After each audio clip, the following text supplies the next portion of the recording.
noches. Ya estamos aquí, ya es jueves, 7 de la noche. Esto es Escritoras MX TV y estamos listas para comenzar el programa de hoy. Así es, muy buenas noches a todas, a todos los que nos siguen como cada jueves en este su programa semanal. Estamos, ya saben, súper contentas de tener a una invitada más aquí a este programa para que ustedes la conozcan, para que ustedes se acerquen a su obra, sepan qué escribe, dónde pueden conseguir sus libros. Y bueno, de todo eso y más vamos a estar platicando en esta horita que tenemos en el programa. Yo los saludo, soy Fanny Morán y estoy transmitiendo desde la Ciudad de México. Muy buenas noches, soy Perla Santos, con el gusto de siempre, desde acá, a la orilla de la ciudad, orilla a orilla, pero bien centrada en estas reuniones, en estas charlas, en estas pláticas que tenemos cada jueves con alguna de nuestras escritoras contemporáneas. Y pues bueno, estoy feliz de compartir con ustedes a la invitadaza de hoy. Ella es Alicia García Bergua. ¿Cómo estás, Alicia? Buenas noches. Muy bien, muchas gracias por haberme invitado. No, muchas gracias a ti por haber aceptado compartir este jueves a las 7 en esta reunión, aunque sea virtual, que bien hablábamos ya antes de que saliéramos al aire. Ojalá la vida y el tiempo nos dé una oportunidad de conocernos o coincidir en algún evento literario por ahí, ¿no? Sí, seguramente. Ojalá que sí. Esto pase, sí. Eso. Y bueno, ya saben también que nos gusta saber con qué nos están acompañando allá en casita. Alicia, ¿tú qué bebida tienes a la mano? ¿Con qué nos acompañas? Tengo mi vaso de agua. Muy bien. Sí. Yo te acompaño porque tengo mi botellita también. Tengo mi vaso de agua aquí. Muy bien. Per, ¿tú cervecita? A mí me gusta descombinar. Yo le pongo un poquito de alcoholito. Es vodka con refresco de limón. Ah, ok. Yo brindo por ustedes con alcohol. Perfecto, vale. Pues allá en casita también, ya saben, comenten aquí, pónganlo en los comentarios y las estaremos leyendo en el transcurso del programa. Antes de entrar ya en materia y a esta parte de la entrevista formal, déjenme darles unos pequeños datos de nuestra escritora. Ella nació en la Ciudad de México el 9 de septiembre. ¡Uy, ya se acerca tu cumpleaños! Próxima cumpleañera. Mi cumpleaños 68, imagínense. Muchas felicidades. Y bueno, estudió la licenciatura en Filosofía en la Facultad de Filosofía y Letras de la UNAM, es poeta y ensayista, y ha trabajado también por poco más de 40 años como editora, traductora y en la escritura de textos de divulgación científica. Es autora de los libros de poesía Fatigarse entre fantasmas, La anchura de la calle, Una naranja en medio de la tarde, el libro de Carlos, Ser y seguir siendo, y Canciones en voz baja. También es autora del libro de ensayos Inmersiones y del libro La lucha con la zozobra, La libertad bajo palabra, en los poetas Javier Villaurrutia, Gilberto Owen, Jorge Cuesta y Octavio Paz. ¿Per? Sí. Pues Alicia, mira, esta es como la presentación formal, la mínima que se puede hablar, por supuesto, desde esta área, digamos, profesional, ¿no? En este espacio de las letras. Pero la verdad es que a mí me encanta comenzar con una pregunta que es quizás más profunda y quizás requeriría por sí misma un programa y más, pero así como ubicándonos en el hoy, en el ahorita y con todo lo que haces y no haces y los roles que desempeñas, ¿cómo podrías añadir a toda esta semblanza y responder a la pregunta hoy por hoy? ¿Quién es Alicia García Bergua? Bueno, yo creo que es bastante difícil responder una pregunta, pues yo creo que más bien es la pregunta que siempre, que siendo poeta, siempre me estoy haciendo, ¿no? O sea, de alguna manera, la poesía es una especie como de, sobre todo yo, que mi poesía es como muy, esto es una continua observación de mi vida y una continua introspección y observación como del cuerpo, de muchísimas cosas, ¿no? De la vida, así como tengo como cierta curiosidad científica. Yo siempre he pensado que que en realidad ese es el motor, ¿no? Que uno que uno no sabe quién es, que uno se va como encontrando, ¿no? Incluso, por ejemplo, en mi último libro, que es Canciones en Voz Baja, que aquí está, en este libro hay como, bueno, en casi todos mis libros como que hay muchas búsquedas, muchas búsquedas de en la familia, en los sentimientos, en las personas que me rodean y pero por ejemplo ahora yo, yo me he fijado que cuando uno trata de saber más de sí mismo, en realidad, en la medida que avanza la vida, te das cuenta que no eres solo tú, que son tus padres, tus abuelos, que hay como que eres, como que de alguna manera hay una continuidad de un ser más grande dentro de ti, ¿no? Y eso es lo que es fascinante, ¿no? O sea, uno se da cuenta que es como, pues que es parecido o sea, que te pareces a tus padres, que te pareces a tus hermanos, o sea, que hay como muchas cosas en común, ¿no? Y que lo que piensas que es tuyo no es tan tuyo, ¿no? Y es bien interesante. O sea, yo creo que, que no sé quién soy y y eso sigue siendo un motor de búsqueda, ¿no? Sí, creo que al final una es una combinación de varias generaciones y de varias personas que influyen, ¿no? En la vida de alguna manera. No solamente los padres, pienso también en las personas cercanas, cómo nos adaptamos a ellas y cómo a veces tomamos algo de esa personalidad y de esas personas y nos los apropiamos, ¿no? Y eso es parte también de lo que somos. Y bueno, a mí me llama mucho la atención sobre todo una parte que tú mencionas y que también decía en la semblanza. Te has dedicado a la divulgación científica. Ajá. Cuéntanos un poquito sobre esa parte que no es, pues que es no contraria, pero sí es diferente a al ensayo y a la poesía. Sí, bueno, yo he tenido una formación como en dos ambientes muy distintos y muy diferentes. O sea, en el ambiente de la literatura, bueno, y además yo soy hija de un intelectual que era Emilio García Riera, y de un intelectual muy relacionado con el cine. Pero curiosamente yo he tenido así como también mucha vocación, mucho interés por el conocimiento científico, en general por el conocimiento. Yo estudié filosofía por el conocimiento y el pensamiento. Y y siempre me ha gustado mucho como siempre me ha gustado mucho el ambiente, en los ambientes de gentes que que comparten nuevos conocimientos sobre todo, ¿no? Y bueno, yo tuve la gran fortuna de de que empecé a trabajar muy joven con el fundador de la divulgación científica en México, Luis Estrada Martínez, un físico, que fue el que en realidad hizo el primer centro para la divulgación de la ciencia, ¿no? Y se llamaba Centro de Comunicación de la Ciencia.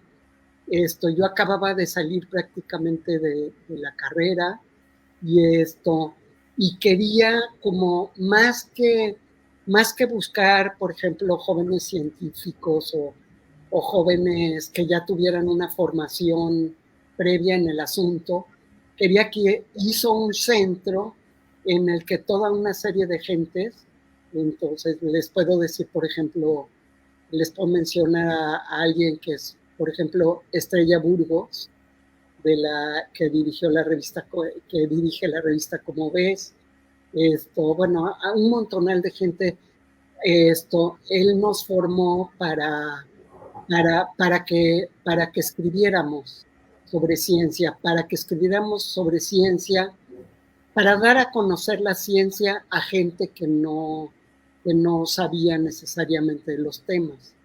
Entonces, a mí eso fue lo que en realidad me formó como escritora.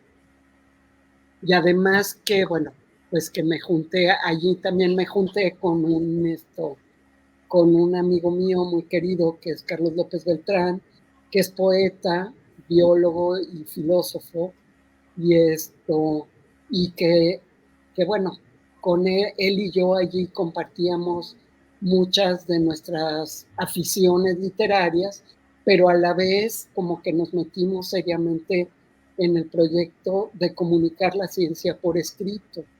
Pues yo me especialicé mucho en hacer cuestiones de edición en cuestiones de edición, de traducción, de maneras, de buscar maneras de hablar sobre la ciencia, pero siempre me interesé mucho por diferentes temas, por ejemplo, por la evolución humana, por el cerebro, por la evolución en general, por el lenguaje que usa la ciencia, en fin, por toda una serie la evolución del lenguaje en los humanos, que es algo que también, un tema que también me apasiona. Entonces, en realidad, mi formación literaria, que no es de la Facultad de Letras, proviene de esa tarea que he realizado durante muchísimos años y que sigo como vivo entre los dos mundos, ¿no? Entonces, yo creo que mi propia poesía está como muy, muy influida por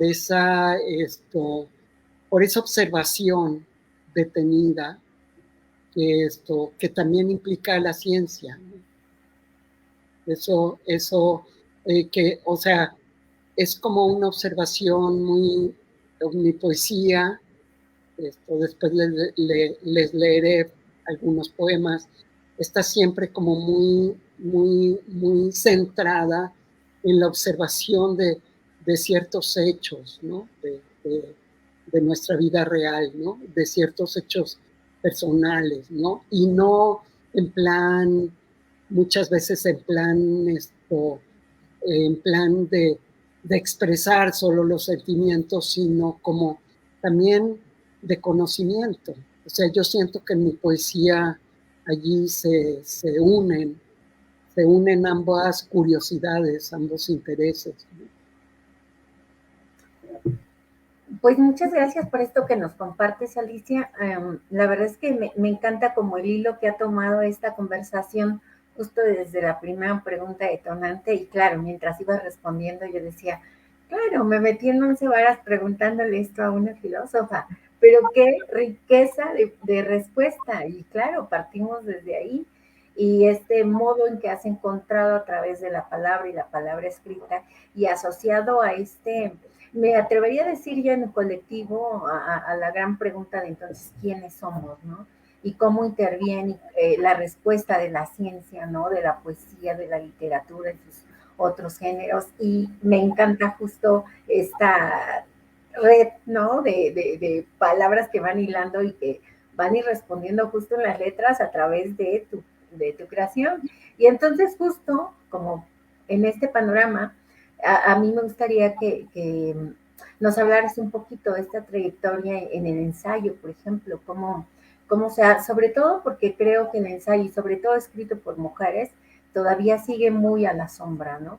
Creo que muy recientemente empieza como a darse más espacio a estos géneros que no son solo poesía o novela, que es como lo clásico conocido, pero aún así todavía quedamos, ¿no? Debiendo mucho. Entonces, ¿qué puedes decirnos en este camino? Bueno, mi trayectoria en el ensayo es curiosa porque nunca he estado, por ejemplo, muy metida en cuestiones teóricas ni filosóficas. O sea, el primer ensayo que escribí hace muchos años, que por ahí anda, lo que pasa es que no sé si, creo que andaba por ahí un ejemplar, que lo publiqué en unos pequeños cuadernos, que creo que eran los de la máquina de escribir, esto era un ensayo que se llamaba Memoria e Historia, la soberbia del olvido, y que trataba de cómo la memoria de la gente, cómo la verdadera memoria no es anecdótica, es emocional. De eso trataba. Bueno, ese ensayo tuvo como muy poca repercusión. Después, otra de las lecturas que me apasionó y sobre lo que escribí bastante, fue la obra de Elias Canetti, la biografía de Elias Canetti. Entonces escribí un ensayo sobre Elias Canetti, sobre la autobiografía de Elias Canetti, que se llama Las pasiones de la inteligencia, que está, creo, lo publiqué en una revista que se llamaba La Orquesta. Después me obsesioné durante largo tiempo en la lectura de Virginia Woolf, y entonces escribí un ensayo de Virginia Woolf y el feminismo, pero como viendo realmente esa necesidad de Virginia Woolf de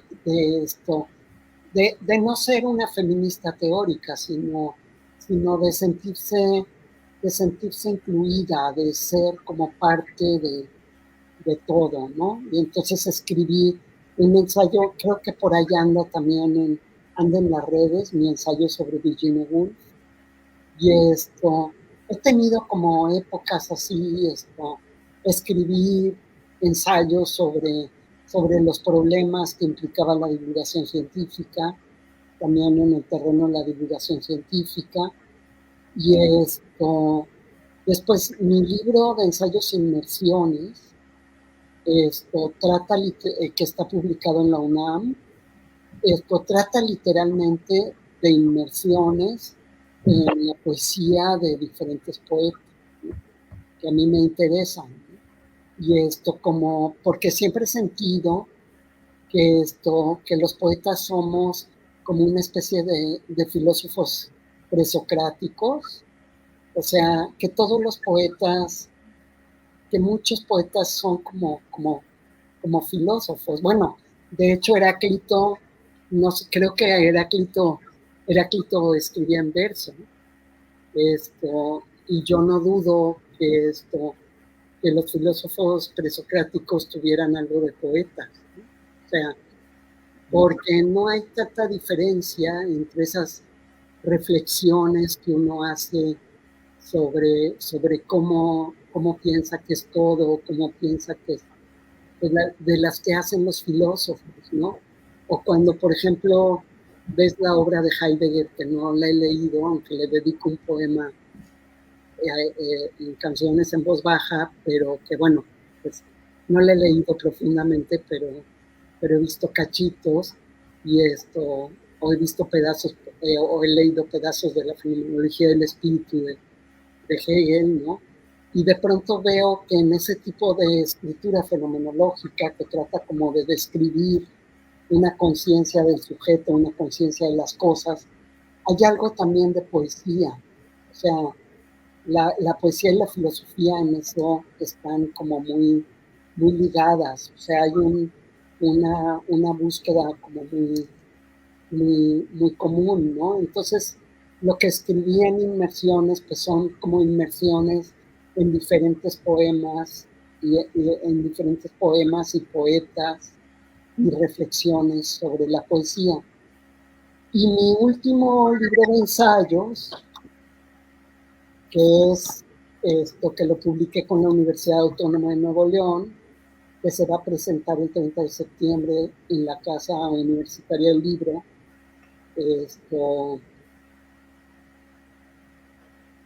que se llama La lucha con la zozobra.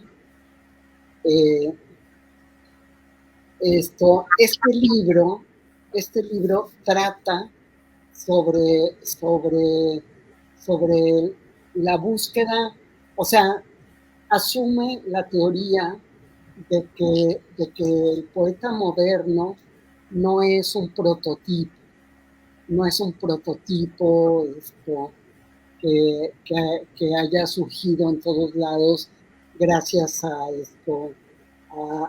a lo que fue la poesía moderna de Baudelaire o de Rimbaud, ¿no?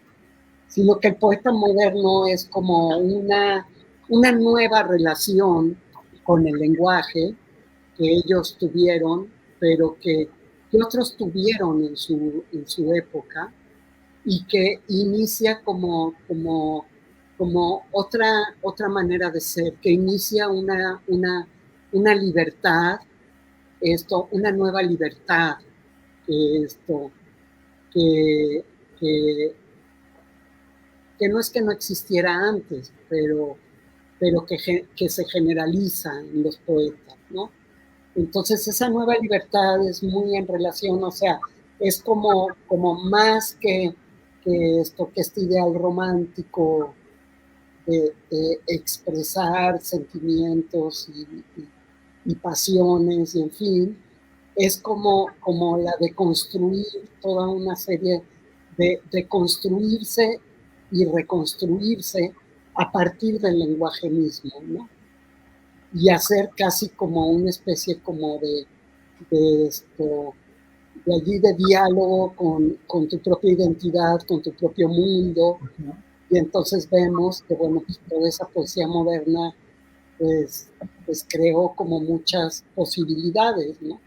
Entonces yo hablo de cómo esa relación con el lenguaje y esa libertad asumida por ciertos poetas mexicanos, que son hablo de los antecedentes, ¿no?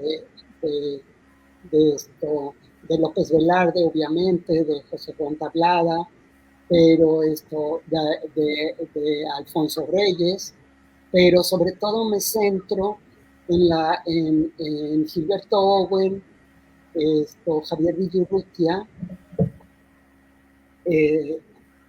Gilberto Owen, Javier Villurrutia, Jorge Cuesta y Octavio Paz, que Octavio Paz no es un contemporáneo, pero de alguna manera fue fue como alumno, por decirlo de alguna manera, de Villurrutia y de Cuesta, y y la poética de Octavio Paz es como de alguna manera una consecuencia de estas incursiones poéticas de Cuesta y Villurrutia, ¿no?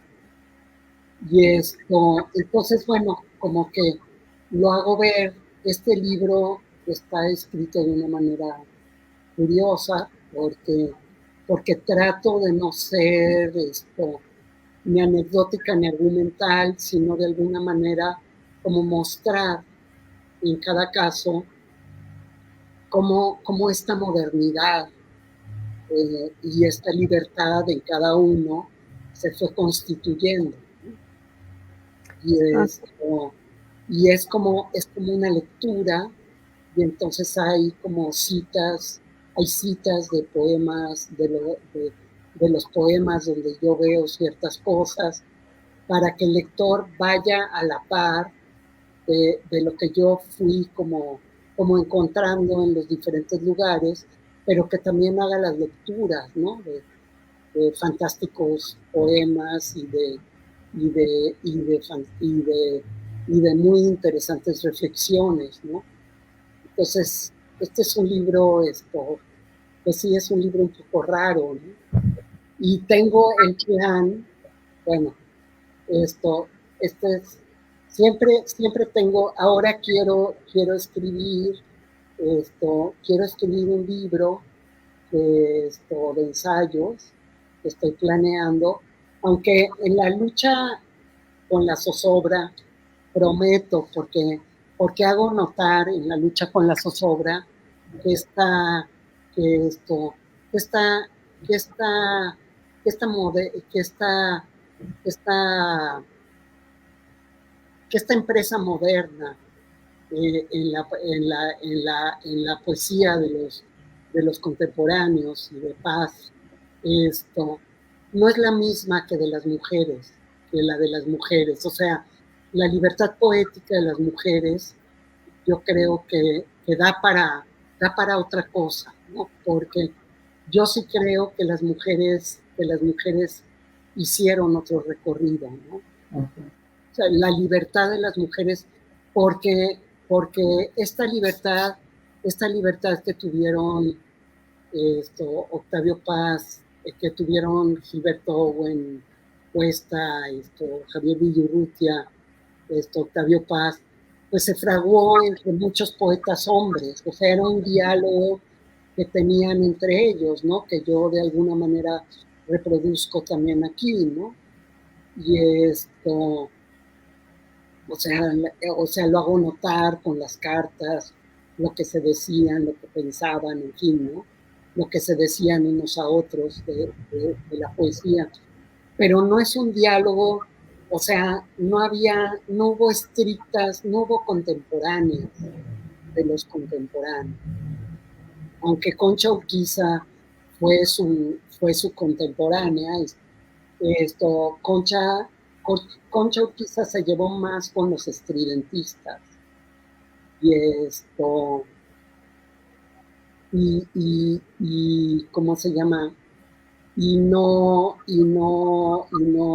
se llevó y no entró en esa discusión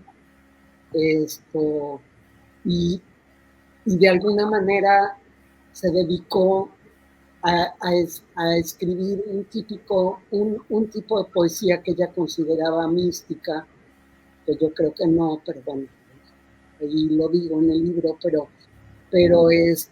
pero más dedicada a la cuestión religiosa. O sea, ella fue un ser muy complicado, un ser fascinante. Era bisexual, se metió fue, creo, maquillista en Hollywood, y después se metió en un convento, y después se escapó del convento y tuvo aventuras. O sea, era una mujer verdaderamente apasionante, y yo creo que muy diferente a muchas mujeres de su época, ¿no? Entonces yo ahí siento que las mujeres tienen como otra historia que contar, ¿no? Rosario Castellanos, por ejemplo, Dolores Castro, que habría que escribir otra historia, ¿no? También, bueno, yo sé que quizá haya gente que me reproche en este libro que por ejemplo no hablé de otros contemporáneos, de los contemporáneos que eran los estridentistas, de otras vanguardias que hubo en México, que finalmente también era como una búsqueda de la libertad poética, ¿no? Pero a mí me interesaba mucho esta vanguardia de los contemporáneos, que también además la ha estudiado espléndidamente Guillermo Sheridan, porque esta vanguardia en especial está muy unida a Octavio Paz. Y la libertad poética de Octavio Paz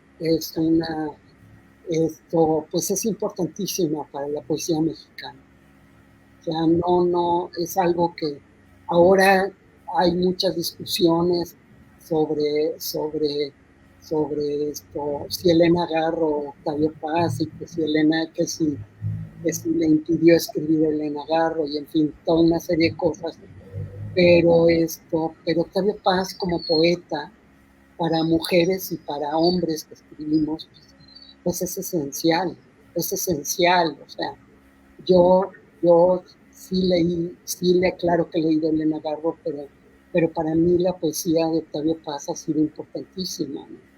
Y la poesía de Octavio Paz está muy ligada a la de Villurrutia. Estaba muy ligada a la de Villurrutia y a la de... Y él, yo creo que habló muchísimo con Jorge Cuesta. Esa es mi idea.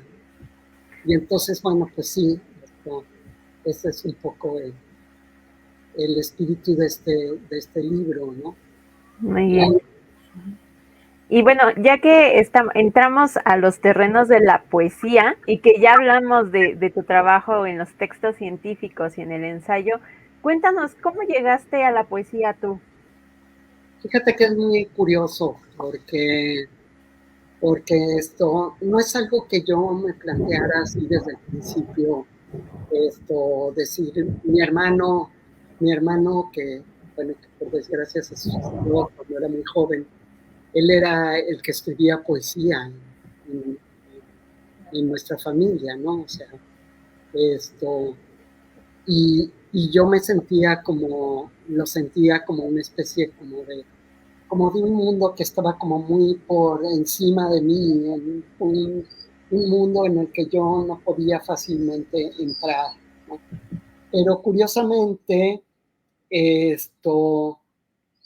pues además de que siempre he leído mucha poesía y he tenido muchos amigos poetas, esto, desde siempre.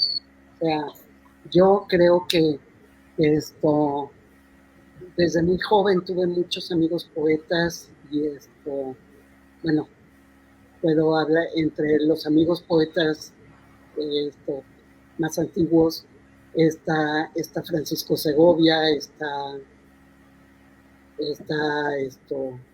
está Carlos López Beltrán. Sí he conocido, he estado siempre en un ambiente pues lleno de poetas, ¿no? Esa es la verdad. Ahora estoy en una tertulia. Entonces siempre empecé escribiendo poesía, esto, como una especie a partir cuando mi hermano se suicidó, que pasé por una cosa muy traumática, tuve estrés postraumático, y entonces eso como que me cambió mucho, me cambió mucho interiormente, me hizo como reflexionar mucho sobre mí y de alguna manera pues empecé a escribir poesía, eso es lo que hice, ¿no? O sea, fue como un momento en mi vida en que decidí escribir poesía y me seguí, ¿no? Y y siempre he querido como, o sea, escribir como en contacto con otros escritores. No sé si me entiendan, que siempre, o sea, para mí escribir poesía es como una especie de conversación con otros poetas, ¿no? O sea, aunque mi poesía no es erudita, aunque en mi poesía no hay citas de otros, no hay muchas citas así explícitas de otros poetas, ni me planteo así cosas como muy, que otros sí hacen así como de hacer como muchas citas literarias, en fin. Siempre es como que mi poesía siempre está escrita en un ambiente donde otros están escribiendo poesía. Ok, me encanta como esto que retomas justamente de la poesía como diálogo, ¿no? Como esta posibilidad de Sí, conversar. como conversación. Sí, me parece bellísimo esto. Y bueno, aprovechando además, ¿no? Que ya nos has contado como un poco de esta trayectoria en tus publicaciones, ¿te parece si nos puedes mostrar los libros que tengas ahorita a la mano? Y sobre todo si hay algunos que podamos conseguir, que nos puedas decir. Miren, bueno, Ajá. los nuevos son Canciones en voz baja, La lucha con la zozobra, que se consigue con los de la Universidad Autónoma de Nuevo León, con la editorial que ellos tienen, que tienen una editorial donde hay este libro se llama Los zapatos en círculo. Es una pequeña antología de mi poesía que está publicada por la Universidad de Guadalajara en el programa universitario de fomento a la lectura. Esto allí es una pequeña... Y después existen, o sea, de mis primeros libros, bueno, este libro, Fatigarse entre fantasmas, fue el primer libro que publiqué, que lo publiqué en Ediciones Toledo. Ahora deben venderlo como incunable, ¿no? Es muy bonita la portada que le hicieron en aquel entonces. Es que no han reunido mi poesía en ningún lado, ¿no? Entonces está, ¿cómo se llama? Este libro, La anchura de la calle, que es de la colección Práctica Mortal, esto que está publicado. Está que se llama Una naranja en medio de la tarde, que es un libro padre, que a lo mejor sigue habiendo ejemplares en algún lugar, que está publicado por Libros del Umbral y Pablo Boullosa. Este libro que se llamó Tramas, que es del FONCA y del CONACULTA y de una editorial que le pusieron Cálamos, que era como la heredera de Ediciones Toledo. Y bueno, tengo una plaqueta de la que prácticamente no existen ya pues que producía una pequeña editorial que se llama Juan Mala Suerte, que tenía el poeta Francisco Fenton, y aquí publiqué una plaqueta que se llama El libro de Carlos. Y bueno, y el libro de Inmersiones, que ahora no lo tengo por acá, está de ensayos, Inmersiones, está en la UNAM. Ese se ha vendido poquito, pero ahí sigue, si lo buscan, ahí lo encuentran, ¿no? Okay. Pues sí. Y ya que tienes tus libros a la mano, ¿qué te parece si nos compartes algo de tu poesía, de tus ensayos, lo que tú gustes? Bueno, más fácil de mi poesía. De la poesía. Bueno, les voy a leer ¿como cuánto tiempo tenemos? Pues para la lectura unos 5 minutos, 5, 7. Ok. Bueno, les voy a leer un poema de Tramas, que les voy a leer un poema como de 3 libros, poemas de 3 libros distintos. Sí. Se llama El Catalán. En mi infancia mis padres lo fueron desgastando. Solo lo usaban para andar por casa. Mi abuela, en cambio, vivía todo el día apoyada en su lengua. Su catalán también crecía allí, en ese suelo árido donde tuve 2 nombres, aquel con que mis padres me llamaron y el de mi yo, silvestre y marginal, en boca de mi abuelo. Ya no tengo ese idioma ni ese nombre, solo el recuerdo del clima agreste en que mi abuela hablaba. Había un ruido excesivo que me impedía saber lo que mis padres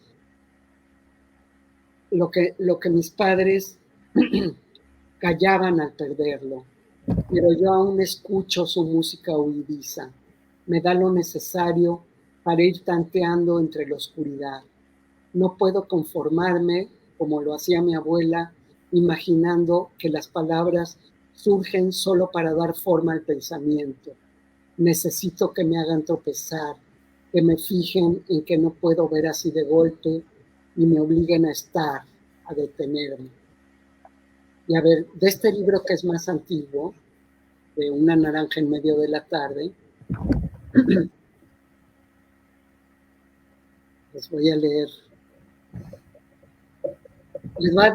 un poema curioso, porque este es un poema que pues que raras veces leo, pero está dedicado a los neandertales, es una de mis pasiones. Los neandertales fueron como nosotros, pero también distintos. Quizá nuestra presencia los obligó a emigrar hasta que al fin vagaban solitarios. Cuando pienso que nos dejaron solos, sin primo hermano a la redonda, con quien temer la muerte, bajo este cielo inmenso, me invade una tristeza indescriptible. Con ellos se fue el vínculo que tienen las familias con su propia rareza. Al no haber ningún límite cercano, se nos borró el contorno.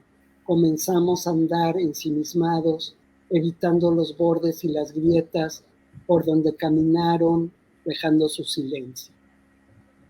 Y les voy a leer de mi libro más reciente, espero que lo consigan, de canciones en voz baja. Sí estamos bien de tiempo, ¿verdad? Sí. Sí. Les voy a leer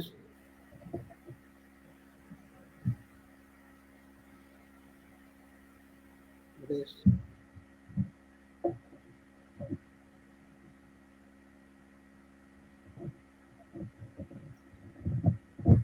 A ver, que está dedicado a mi madre.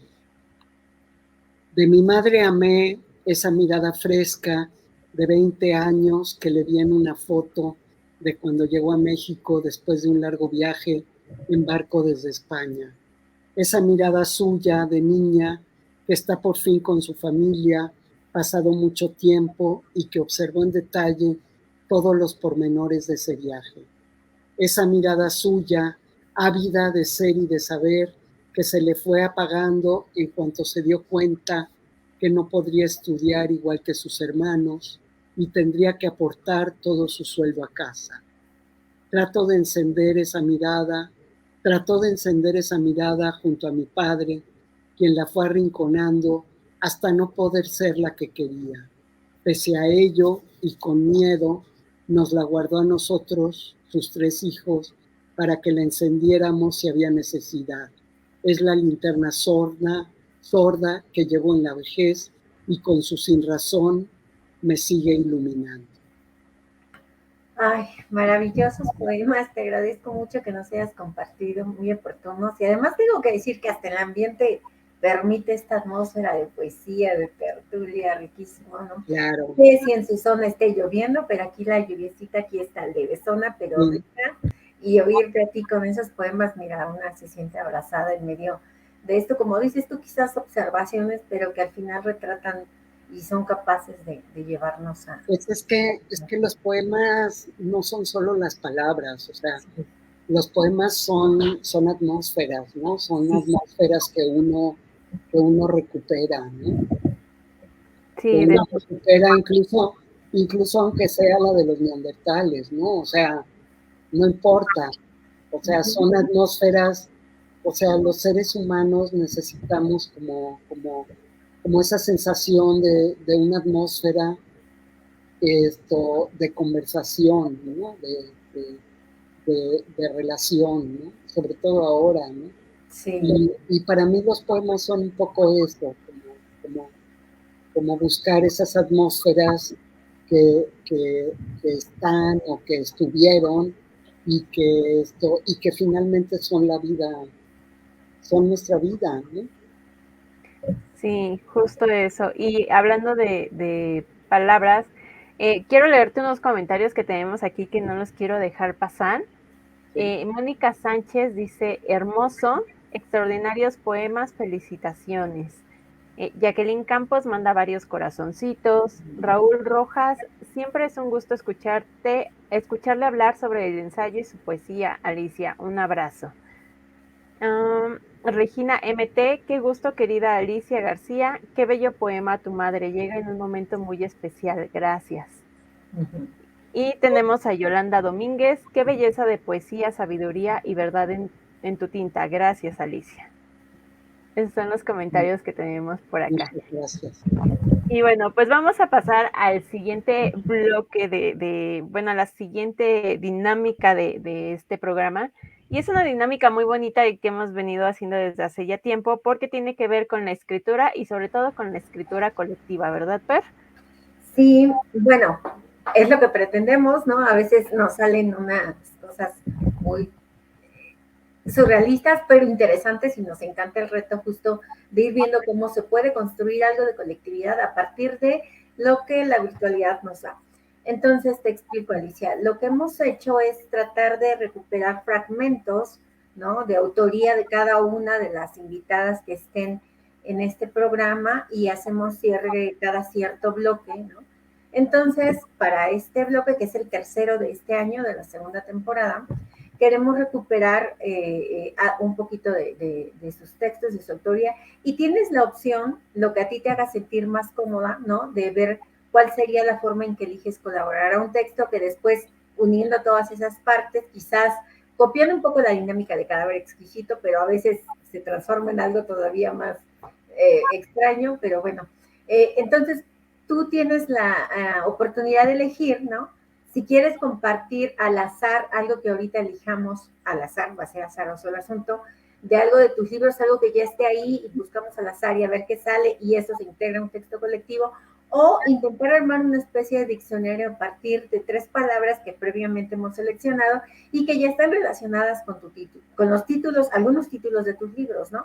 Entonces, sería la opción de que, retomando esas palabras, tú en este momento escribas como una especie de definición de la forma que tú quieras, poética, lúdica, irónica, qué sé yo, ¿no?, el recurso que tú quieras usar para definir las palabras, o retomamos algo de lo ya escrito en tus libros, lo que tú te haga sentir más cómoda. Pues las palabras es más interesante, ¿no? Muy bien. Pues mira, de las que seleccionamos para ti, ¿las tienes, Fanny? Sí, nada más un segundito, están aquí. De acuerdo, zozobra. Ajá, sí, ajá. Era zozobra, voz baja e inmersiones. Ajá, Claro. estas tres. Tendrías que definir estas, ¿no? Zozobra, inmersiones y voz baja. Definirlas. Sí, definirlas, así. Yo abro el diccionario y abro voz baja. ¿Y cuál sería la definición? O sea, la voz baja es como para mí es la voz de la intimidad, ¿no? La voz con la que uno se habla a uno mismo, ¿no? Ok. Bueno, vamos con zozobra. Zozobra sería esto. Bueno, lo que pasa es que a mí zozobra siempre me ha parecido una palabra genial, ¿no? Sí. Sí. Y muy musical. Y bueno, y una palabra que usó López Velarde, una palabra que está aquí en un poema, a ver si lo encuentro, de Villurrutia, que cito aquí, que es una maravilla, ni la...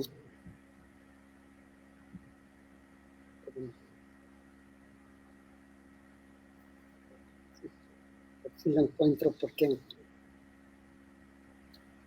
aquí, bueno.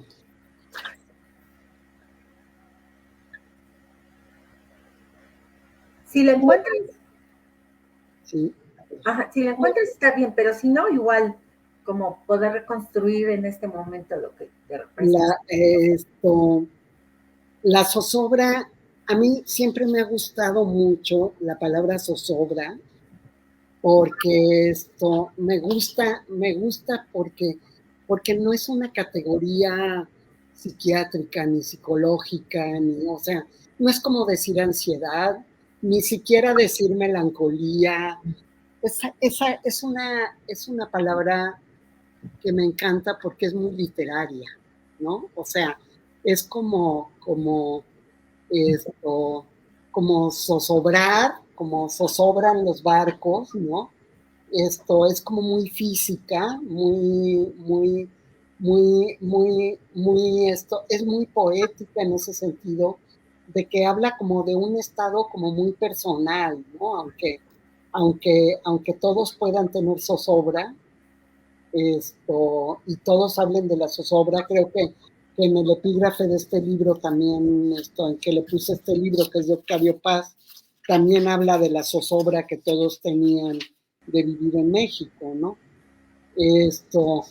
Pero, ¿cómo se llama? Porque también, bueno, México les daba miedo a todos, ¿no?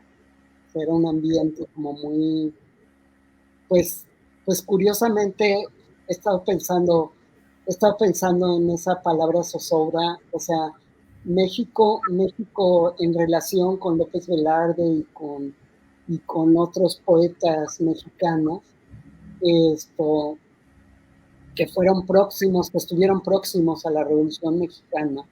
O sea, el México de la Revolución Mexicana, el México de después de la Revolución Mexicana, era pues un México terrorífico para mucha gente, porque fue un México, pues además de que murió mucha gente, había como, o sea, la gente migraba de un lado a otro de la República, esto, esto como que es un México en el que de alguna manera se volvió a conformar, ¿no? Toda la población se movió, ¿no? Y entonces yo me imagino que la gente muy sensible y todo, y sentía como un ambiente muy caótico, ¿no? Y a la vez, que yo creo que era, que siempre fue un ambiente como violento. Y en ese sentido, yo creo que se habla de ese ambiente como que no es un estado, que es una palabra que no solo habla de quien zozobra o de quien lo siente, sino un poco de como cuando hablas de la barca o del navío que zozobra en un mar, ¿no? En un mar revuelto, yo me imagino ese estado de zozobra de ciertos poetas en el mar revuelto que era de alguna manera el México de principios de siglo. Ok, bueno, recuperaremos aquí algo, ¿no? Para poder aterrizar, pero antes de que se me vaya el tiempo, me gustaría recuperar la palabra que nos falta, que son inmersiones. ¿Cómo podrías definir? Inmersiones. Bueno, a mí siempre me ha interesado esto, siempre me ha interesado siempre me ha interesado esta idea de no definir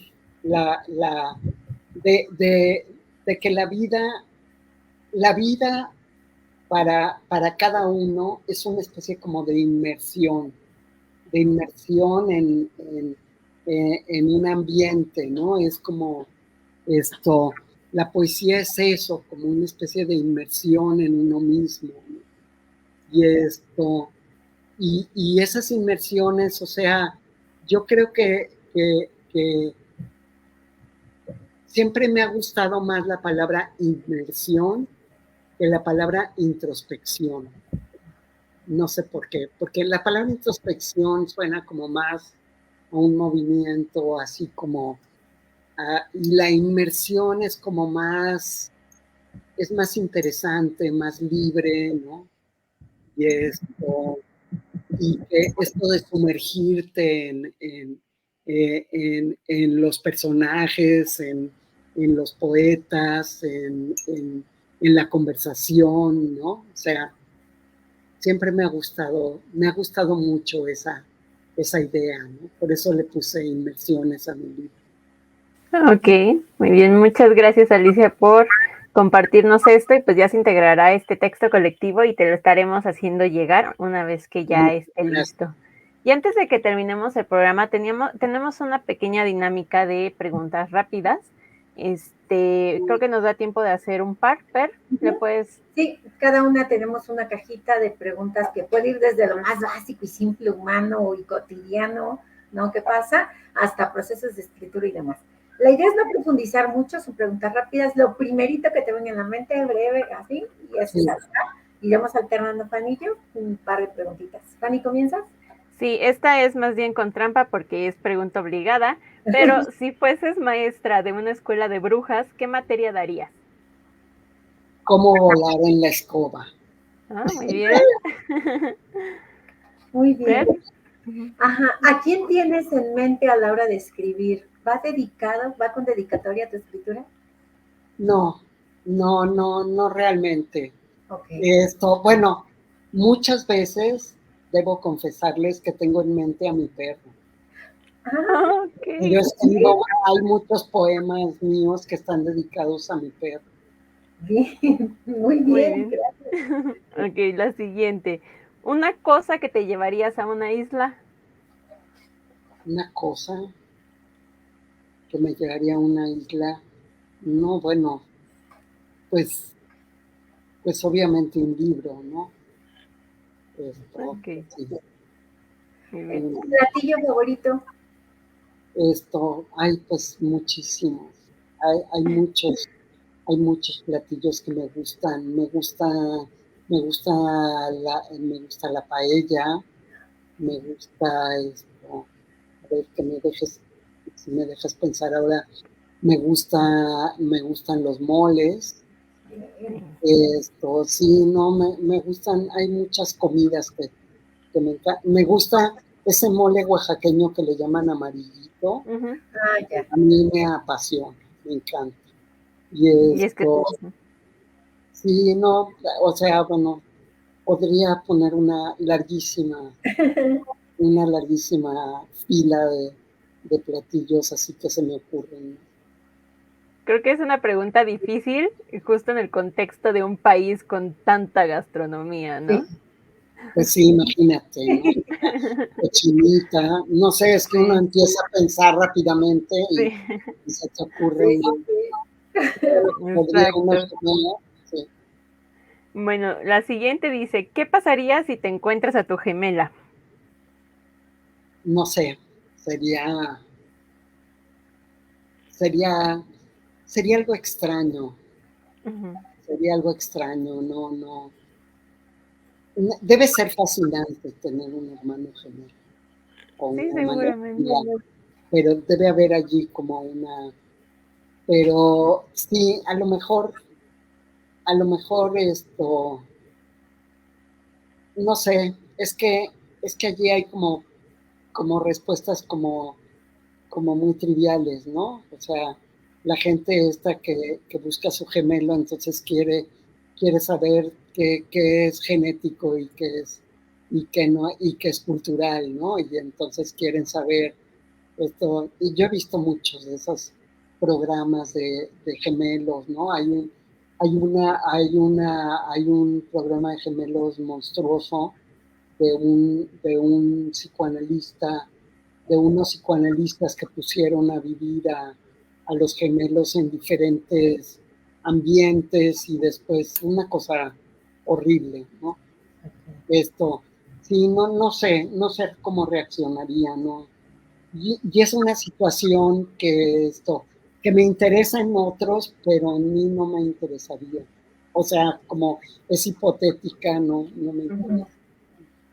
Ok, muchas gracias, Alicia. Yo lamento decir que hemos llegado al final de este programa. La verdad es que se pasó súper rápido la hora, se nos Sí, fue como claro. agua entre los dedos. Muchísimas gracias de nuevo por haber No, aceptado esta muchísimas invitación. gracias a ustedes. ¿Fer? Me da Sí, mucho. pues agradezco también, como siempre, a Cristina Lisiaga, a la manada Penalén, que está trabajando arduamente y no quiero irme sin recordarles dos cosas bien importantes. Número uno, este sábado tenemos venta de garage en calle Boston, número 86. No falten, ahí van a estar, vamos a tener micrófono abierto. Ya tenemos, creo que casa llena, se inscribieron Ujú. muchas escritoras que van a ir a leer su texto, pero vayan, convivan con ellas, compren libros, apóyenos, todos los recursos son para la próxima FENALEM. Y número dos, el 25, que es en 8 días, el jueves, en este horario, no se pierdan todos, tendremos la conferencia de prensa dando todos los pormenores de la tercera FENALEM que va a ser en el estado de Guanajuato. Así que acompáñenos, tráiganse su bebida también, tráiganse a todos los medios que conozcan y vengan a compartir con nosotras para platicar todo sobre la FENALEM. Así es. Muchas gracias. Yo me despido Gracias. por hoy. Yo soy Fanny Morán Buenas noches, soy Perla Santos. Buenas noches, soy Alicia García Verga. y nosotras somos Escritoras escritoras mexicanas. mexicanas. Gracias por acompañarnos. No se pierdan la conferencia de prensa el próximo jueves. Nos vemos. Nos vemos, hasta luego.